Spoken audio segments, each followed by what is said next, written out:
Capítulo 37. José e os seus irmãos. Jacó ficou morando na terra de Canaã, onde o seu pai tinha vivido. Esta é a história da família de Jacó.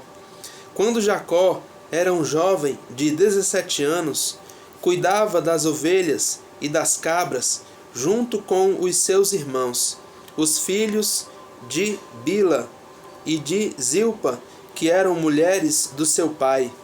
E José contava ao pai as coisas erradas que os seus irmãos faziam. Jacó era velho quando José nasceu, e por isso ele o amava mais do que a todos os seus outros filhos. Jacó mandou fazer para José uma túnica longa, de mangas compridas. Os irmãos viam que o pai amava mais a José do que a eles, e por isso tinham ódio dele, e eram grosseiros quando falavam com ele. Certa vez, José teve um sonho e o contou aos seus irmãos.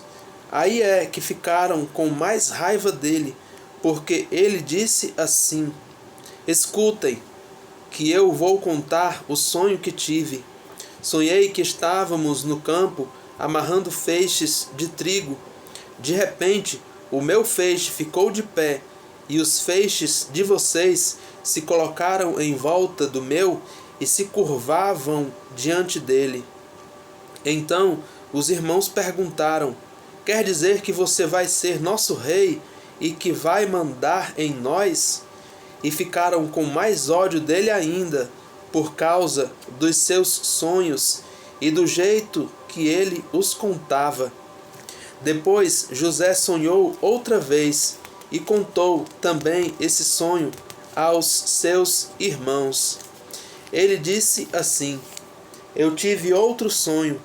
Desta vez o sol, a lua e 11 estrelas se curvaram diante de mim." Quando José contou esse sonho ao pai e aos irmãos, o pai o repreendeu e disse: "O que quer dizer esse sonho que você teve? Por acaso a sua mãe, os seus irmãos e eu vamos nos ajoelhar diante de você e encostar o rosto no chão?" Os irmãos de José tinham inveja dele, mas o seu pai ficou pensando no caso. José é vendido e levado para o Egito. Um dia, os irmãos de José levaram as ovelhas e as cabras do seu pai até os pastos que ficavam perto da cidade de Siquém. Então Jacó disse a José: "Venha cá, vou mandar você até Siquém, onde os seus irmãos estão cuidando das ovelhas e das cabras." "Estou pronto para ir", respondeu José. Jacó disse: "Vá lá e veja se os seus irmãos e os animais vão bem, e me traga notícias." Então dali, do vale de Hebrom, Jacó mandou que José fosse até Siquém, e ele foi. Quando chegou lá, ele foi andando pelo campo.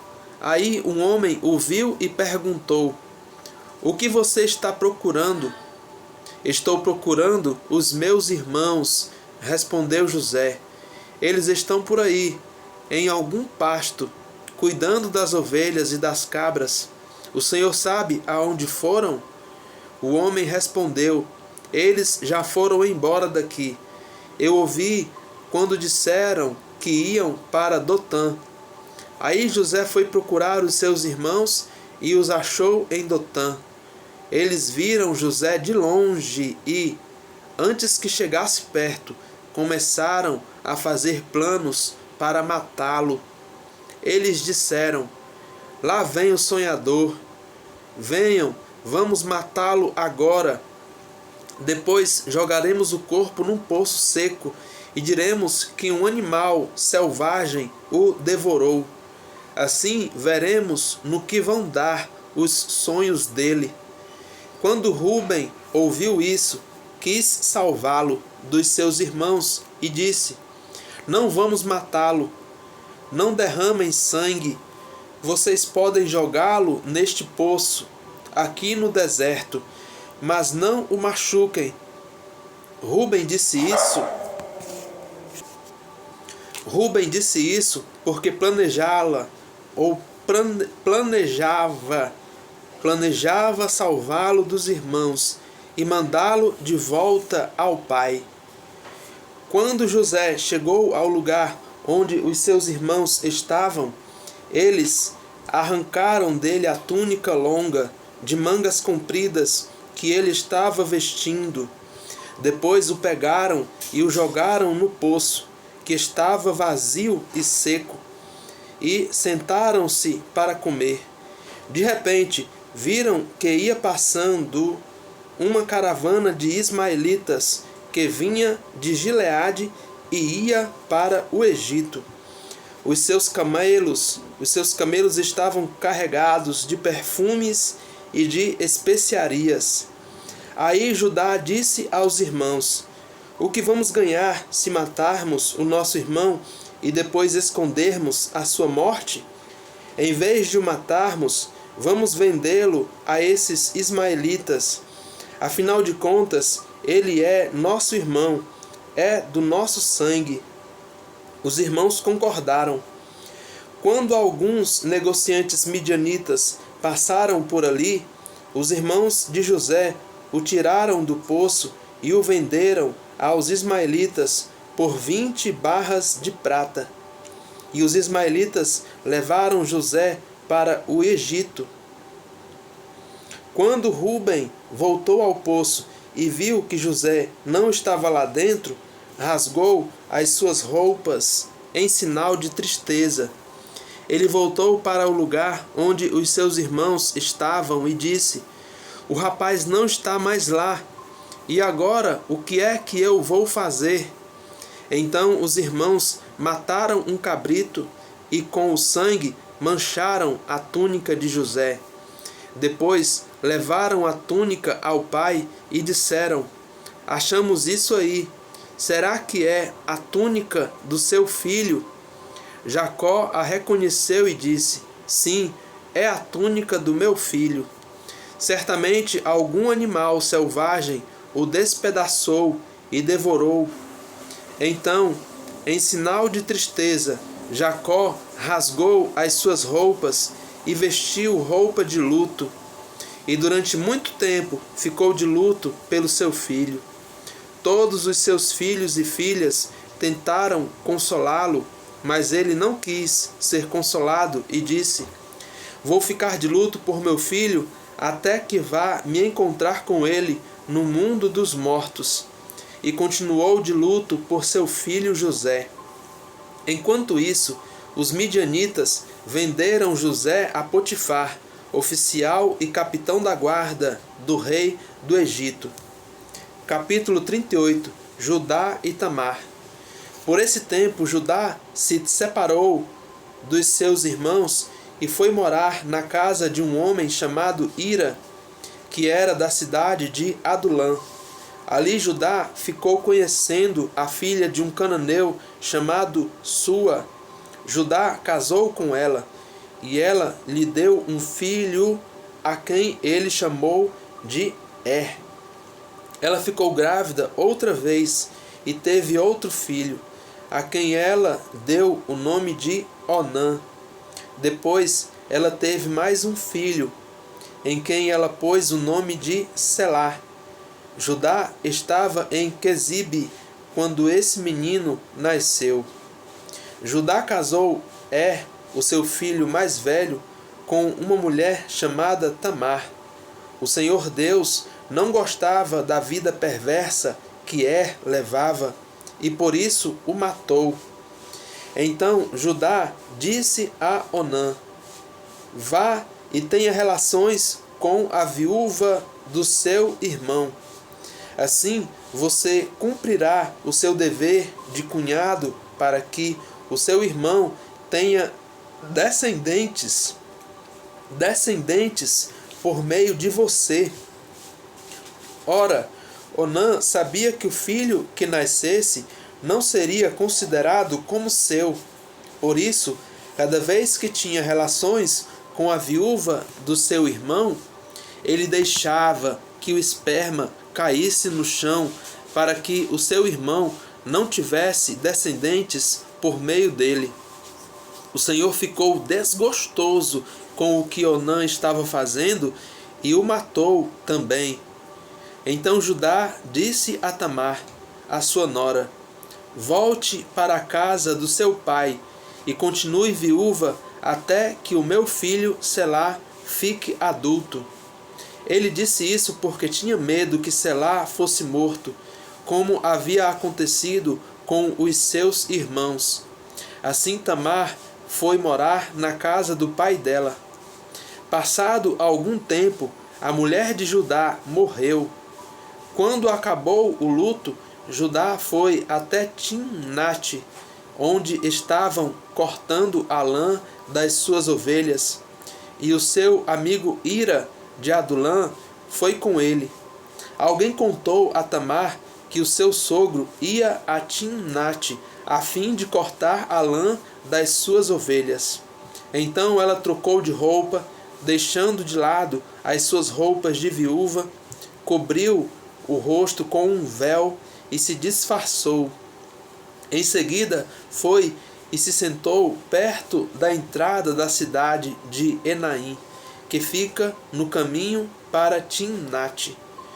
Ela fez isso porque sabia muito bem que Selá já era homem feito, mas Judá não havia mandado que ele casasse com ela. Quando Judá a viu, pensou que era uma prostituta, pois ela estava com o rosto coberto. Ele foi falar com ela na beira do caminho, sem saber que era a sua nora. Ele disse: você quer ir para a cama comigo? Ela perguntou: quanto é que você me paga? Ele respondeu: eu lhe mando um cabrito do meu rebanho. Está bem, disse ela, mas deixe alguma coisa comigo como garantia de que você vai mandar o cabrito. Judá perguntou: o que você quer que eu deixe?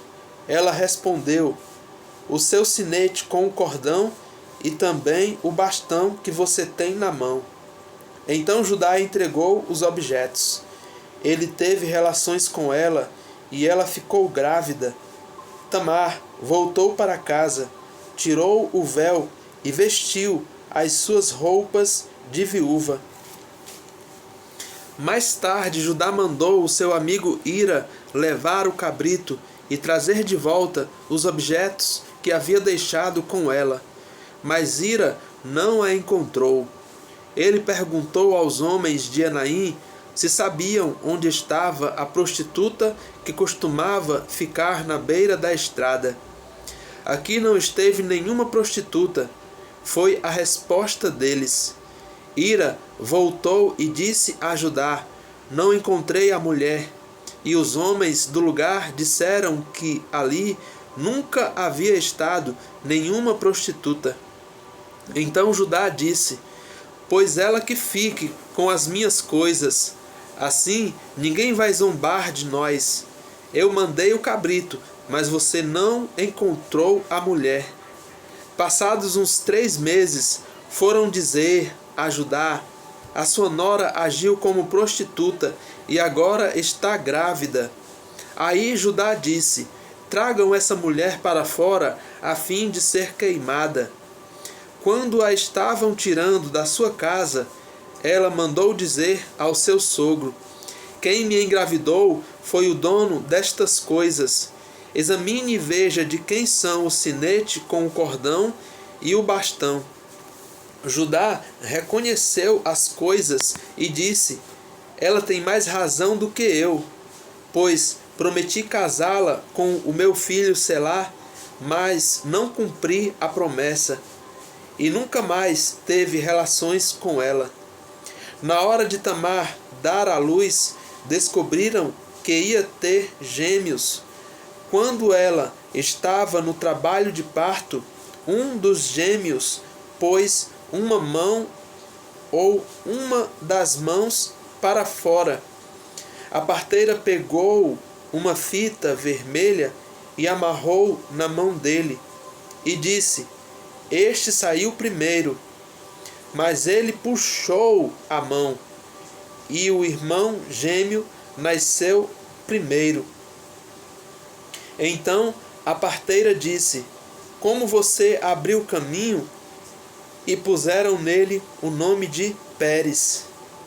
Depois nasceu o nome, ou nasceu o outro, o que estava com a fita vermelha amarrada na mão, e ele recebeu o nome de Zera. José na casa de Potifar. José foi levado para o Egito, onde os irmãos, ou os ismaelitas, o venderam a um egípcio chamado Potifar, um oficial que era o capitão da guarda do palácio. O Senhor Deus estava com José. Ele morava na casa do seu dono e ia muito bem em tudo. O dono de José viu que o Senhor estava com ele e o abençoava em tudo o que fazia. Assim José ganhou a simpatia do seu dono, que o pôs como seu ajudante particular. Potifar deu a José a responsabilidade de cuidar da sua casa e de tomar conta de tudo o que era seu. Dali em diante, por causa de José, o Senhor abençoou o lar do egípcio e também tudo o que ele tinha em casa e no campo. Potifar entregou nas mãos de José tudo o que tinha e não se preocupava com nada, a não ser com a comida que comia. José era um belo tipo de homem e simpático. Algum tempo depois, a mulher do seu dono começou a cobiçar José. Um dia ela disse: Venha, vamos para a cama. Ele recusou, dizendo assim: Escute, o meu dono não precisa se preocupar com nada nesta casa, pois eu estou aqui. Ele me pôs como responsável por tudo o que tem. Nesta casa eu mando tanto quanto ele. Aqui eu posso ter o que quiser, menos a senhora, pois é mulher dele. Sendo assim, como poderia eu fazer uma coisa tão imoral e pecar contra Deus? Todos os dias ela insistia que ele fosse para a cama com ela, mas José não concordava e também evitava estar perto dela. Mas um dia, como de costume, ele entrou na casa para fazer o seu trabalho, e nenhum empregado estava ali. Então ela o agarrou pela capa e disse: Venha, vamos para a cama. Mas ele escapou e correu para fora, deixando a capa nas mãos dela. Quando notou que, ao fugir, ele havia deixado a capa nas suas mãos, a mulher chamou os empregados da casa e disse: Vejam só, este hebreu que o meu marido trouxe para casa está nos insultando. Ele entrou no meu quarto e quis ter relações comigo, mas eu gritei o mais alto que pude. Logo que comecei a gritar bem alto, ele fugiu, deixando a sua capa no meu quarto. Ela guardou a capa até que o dono de José voltou. Aí contou a mesma história, assim: Esse escravo hebreu que você trouxe para casa entrou no meu quarto e quis abusar de mim. Mas eu gritei bem alto e ele correu para fora, deixando a sua capa no meu quarto. Veja só de que jeito o seu escravo me tratou. Quando ouviu essa história, o dono de José ficou com muita raiva. Ele agarrou José e o pôs na cadeia onde ficavam os presos do rei. E José ficou ali, mas o Senhor estava com ele e o abençoou, de modo que ele conquistou a simpatia do carcereiro. Este pôs José como encarregado de todos os outros presos, e era ele quem mandava em tudo o que se fazia na cadeia.